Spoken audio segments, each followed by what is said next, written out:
Bonjour! Dans cette vidéo, je vais vous parler de l'équinoxe d'automne.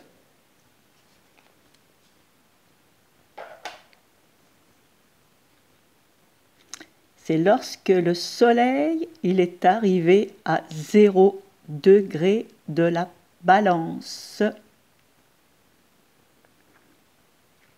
L'équinoxe du printemps, c'est lorsque le soleil est arrivé à 0 degré du bélier.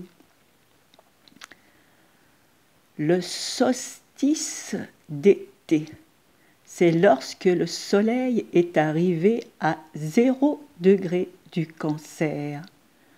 Le solstice d'hiver, c'est lorsque le soleil est arrivé à 0 degré du Capricorne. Ce que vous remarquerez, là nous avons le soleil là, qui est à 0 degré de la balance en conjonction supérieure avec Mercure, dans l'axe d'opposition à Chiron, dans une phase rétro. Ce qui est très intéressant. Tout d'abord, au niveau du symbole Sabian de Dan Rouillard, pour ce soleil à 0 degré de la balance. Parmi une collection de spécimens magnifiques, un papillon épinglé étale la beauté de ses ailes. Ils sont magnifiques, mes petits papillons. Autre spécimen rare, on peut dire, mais ça arrive quand même fréquemment. En dessin planétaire, un papillon, regardez, lorsqu'il y a deux trigones, vous voyez, aspect de 120, et deux carrés. Vous voyez? C'est un papillon. Et je trouve que c'est quand même assez surprenant qu'il est manifesté dans ce portail de l'équinoxe du printemps au moment où le soleil il correspond au niveau symbole Sabian à ce papillon. Bon, j'ai simplifié là pour vous montrer les deux symboles reliés aux ailes. Vous voyez, le papillon, et là, c'est lorsqu'il c'est un sextile, vous voyez, deux sextiles et deux carrés. Là, c'est au niveau un oiseau. Ça représente, et cet article, vous pouvez le retrouver sur mon blog. Vous voyez ?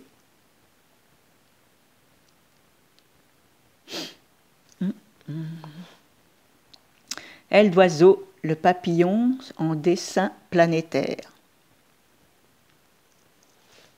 Nous savons que le papillon est un messager, hein, tout comme les oiseaux. Et chacun est porteur d'un message. Et chaque année, au moment de l'équinoxe d'automne, vous voyez, le symbole Sabian, il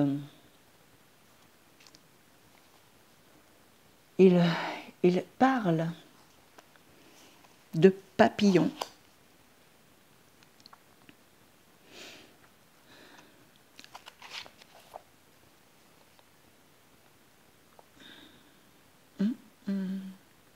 Revenons à ce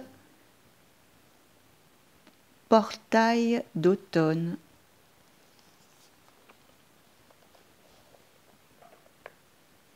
avec la Lune, vous voyez, en conjonction à Neptune.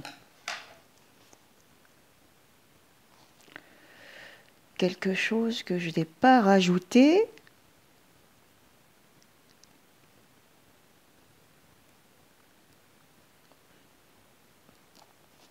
La part de fortune.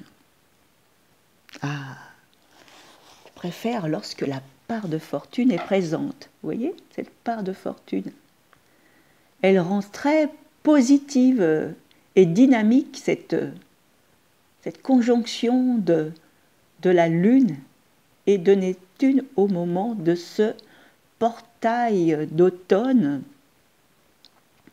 qui parle d'élévation spirituelle, de communication, vous voyez, sur le plan intérieur. C'est aussi la période au niveau des fêtes païennes de Mabon. Il y en a 8 dans l'année de ces fêtes païennes. Et c'est important quand même ce retour à la nature, hein, par rapport à ce qui est présent à ce moment-là. Hein. Actuellement, ce sont les noix, les noisettes. Il y a eu aussi, il y aura les vendanges et plein d'autres choses encore.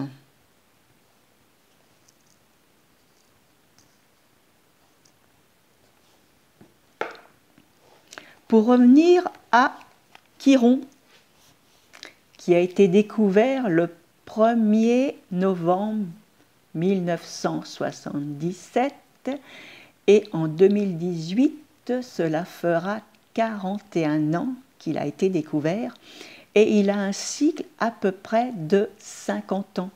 Hein, tout dépend, ça peut varier à peu près de 49 à 52, hein, le cycle.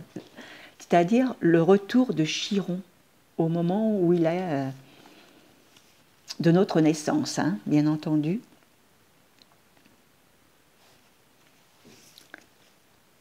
Et il y a quelque chose d'intéressant au niveau des portails. Comme je vous ai dit,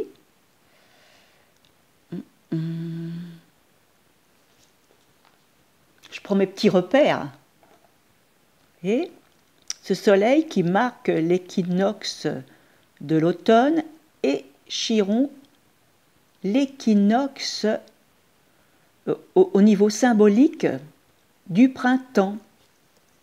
Et ce Chiron qui est passé à 0 degré du Bélier, hein, qui est le marqueur justement de cet équinoxe du printemps, et c'était le 17 avril. Et il est resté sur ce 0 degré du Bélier jusqu'au 6 mai. Ensuite, il a entrepris sa phase rétro, c'était le 6 juillet. Il était à ce moment-là à 2 degrés 25 du Bélier. Ensuite, il est un second retour à 0 degré du Bélier, c'était le 4 septembre et jusqu'au 26. Donc, vous voyez, Chiron est à 0 degré du Bélier.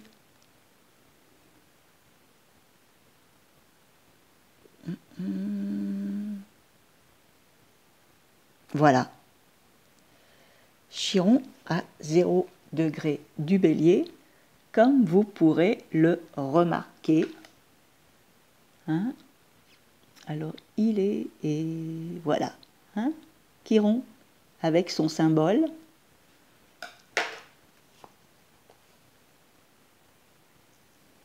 Donc, vous voyez, nous avons une connexion entre deux portails, entre le portail de l'équinoxe d'automne, hein, qui sera le 23, dans la nuit du 22 au 23, et ce retour jusqu'au 20. 26. Ensuite, cette phase rétro de Chiron, elle va aller jusqu'au 27,54 degrés, c'est presque 28 des Poissons. Et ça sera jusqu'au le 10-12, hein, sa reprise ensuite directe.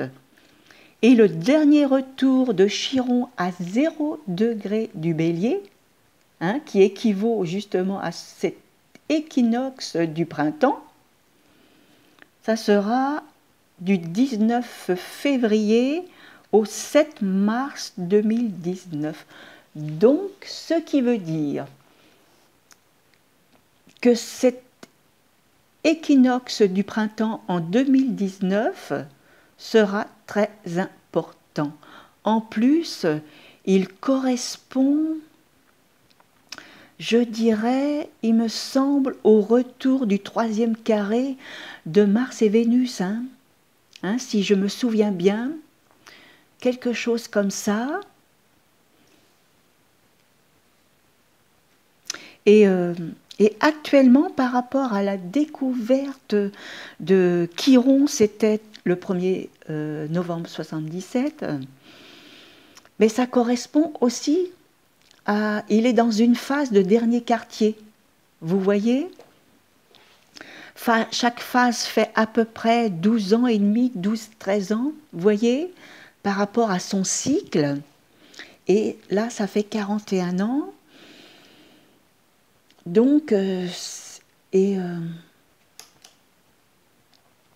ce retour symbolique par rapport à sa découverte, ça va être à peu près dans 9 ans.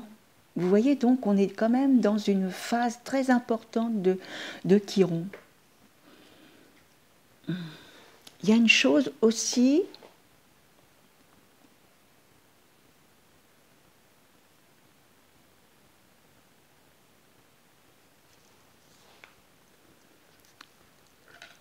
Tout comme Neptune, bon, Neptune, oui, elle est rétro, vous voyez, avec Chiron, vous voyez, il y a quand même une proximité de Chiron-Neptune, et lorsqu'il va revenir en Poisson, donc c'est quand même quelque chose de très important.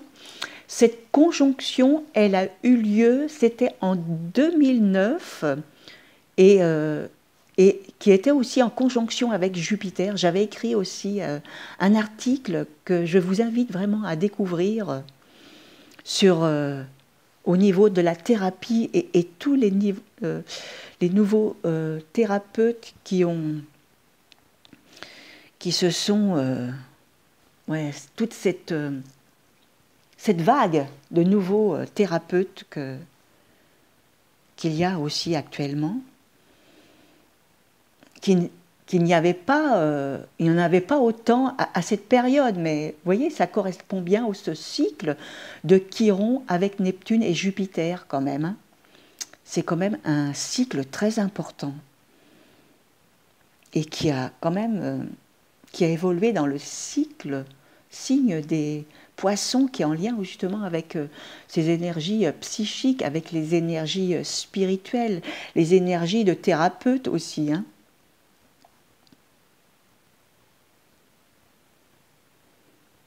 Donc un portail d'automne très puissant, parce que avec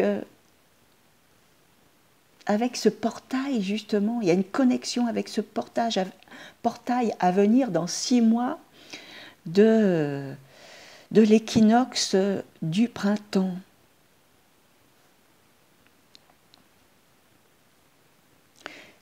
Regardez aussi au niveau des dessins planétaires.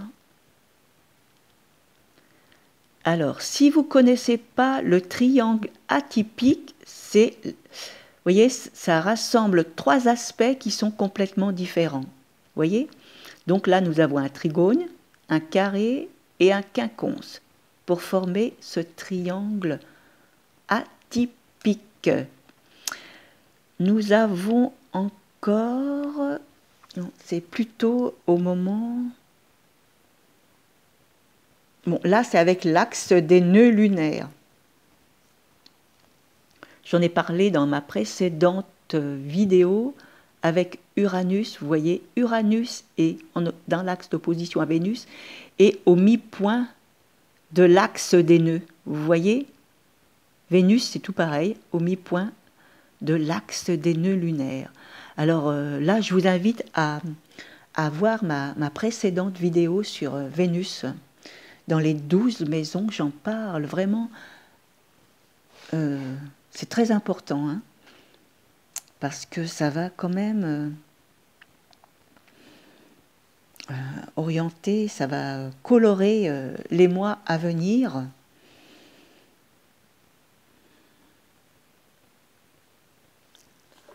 Nous avons aussi la conjonction de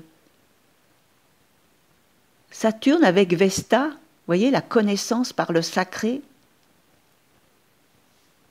qui va être très importante au niveau de ce portail. Hein? Il y a vraiment quelque chose de spirituel à comprendre.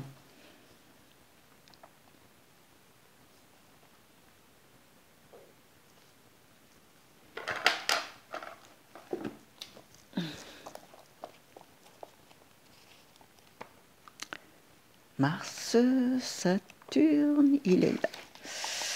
Saturne et Vesta. Dans ce livre merveilleux de Jean Billon, L'univers des astéroïdes. J'ai écrit un article, hein, je vous invite à, si ça vous intéresse. Vesta, marquée par Saturne, peut sacrifier un vécu familial à une carrière publique, où le sens du collectif joue à fond et répond à la notion d'œuvre. Fréquence d'épreuves sur le plan intime.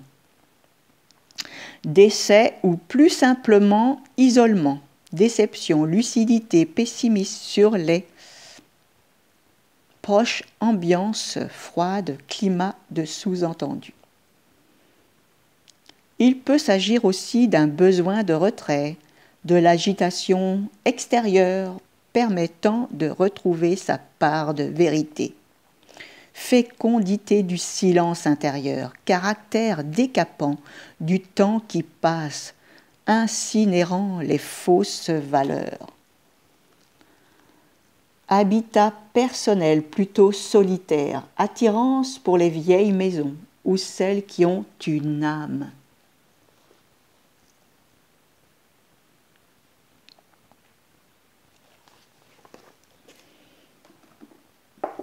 Pour revenir aussi sur le symbole Sabian de Dan Ruyard, je vais poursuivre la lecture de ce symbole, vous savez, qui représente le papillon. Dominante, la réalité archétype et immortelle que révèle une vie irréprochable et passionnée.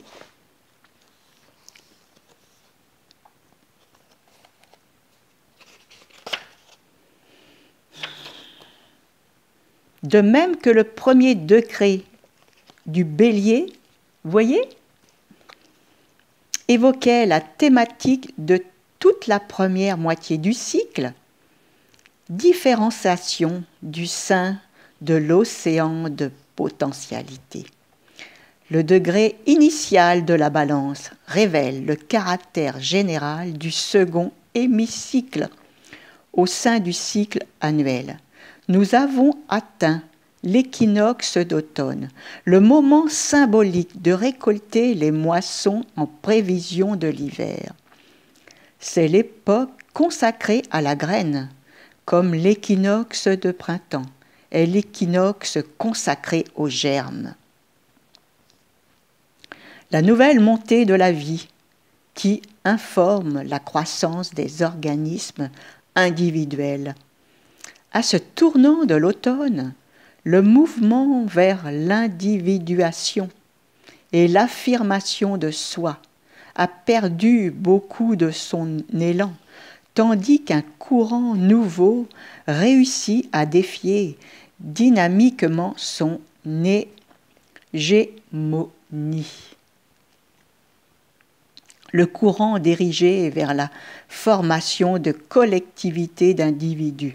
Cependant, si on le considère seulement en surface comme un simple regroupement, ce nouveau courant peut donner lieu à une méprise.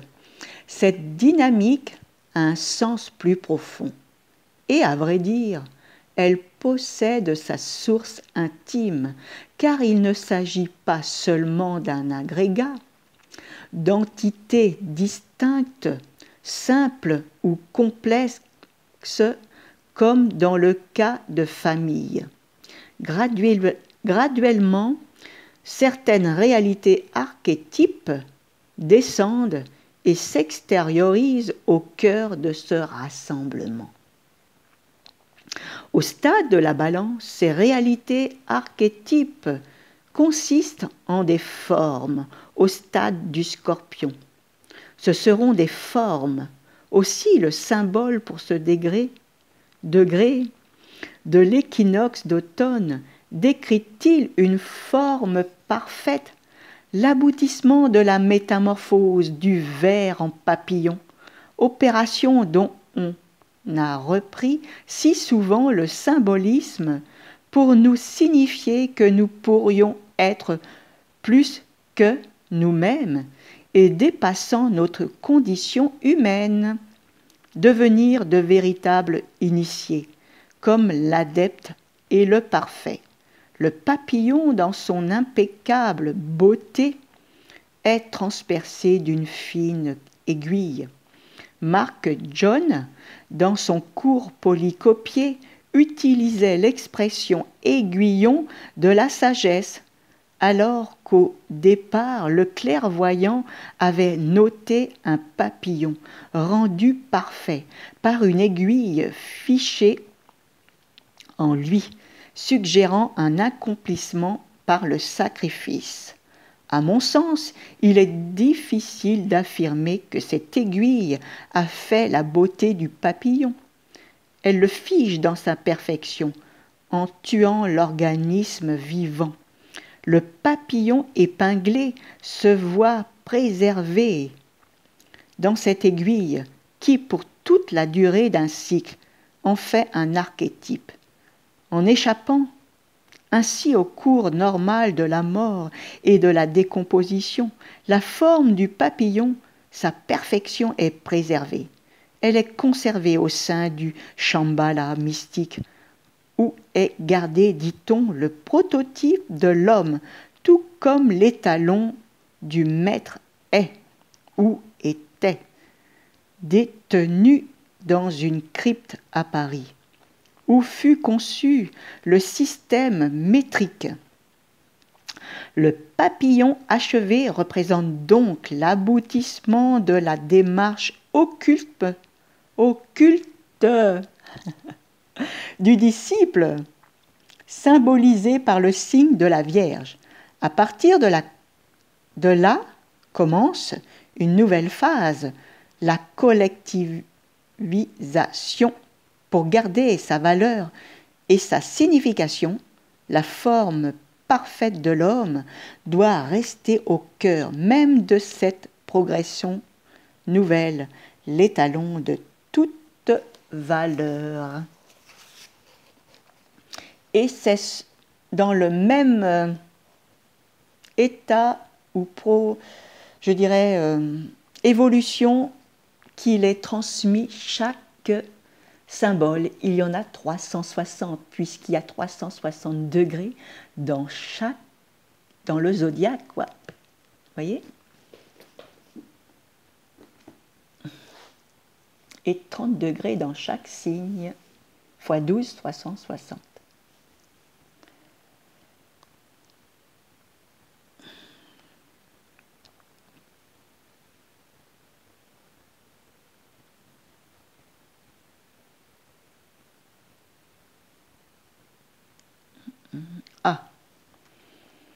j'avais fait une recherche. Où est-ce que... Je voudrais conclure cette vidéo parce qu'il y a quelque chose qui me... Je dirais qui... à chaque fois, qui me fait rebondir lorsque j'entends cette expression qui fait partie du passé. C'est lorsque l'on dit qu'on ne doit pas jeter les perles au puceau. Cette expression est tirée de la Bible Évangile de Matthieu, chapitre 7, verset 6. Ne donnez pas de choses saintes aux chiens et ne jetez pas vos perles au pourceau, de peur qu'ils ne les foulent aux pieds, ne se retournent et ne vous déchirent. Je dirais que c'est une expression qui fait partie d'un autre temps, qui fait partie de l'ère des poissons. Et nous rentrons progressivement dans l'ère du Verseau. Donc elle n'a plus lieu d'être, cette expression. Parce que la connaissance, aujourd'hui, elle doit être accessible à tout le monde. Nous devons tous, justement, je dirais, évoluer et avoir accès à la connaissance. Elle n'est plus réservée, cette connaissance, à une élite, à une minorité, vous savez, et autrefois c'était qui avait la connaissance? C'était les moines, vous voyez, c'était la chrétienté, on avait accès à cette connaissance dans les monastères.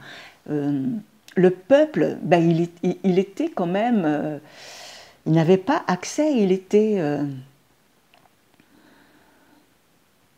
comment dire?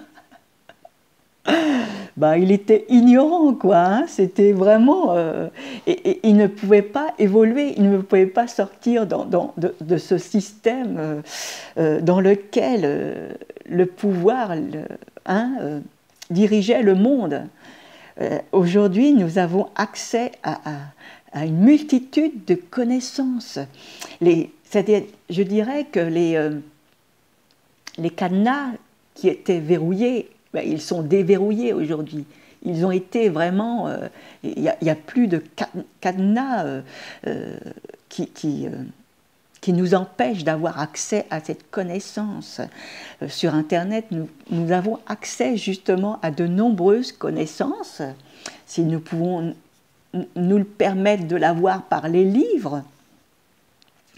Et ensuite, il y a connaissance et connaissance, il faut vraiment faire le tri, hein, c'est séparer le grain de l'ivraie. Et voilà ce que je voulais vous dire quand même par rapport à cette expression que je pense qui fait partie vraiment du passé et qui n'a plus sa place aujourd'hui. Et je vais faire suite dans une prochaine vidéo avec la pleine lune. À très bientôt. La suite.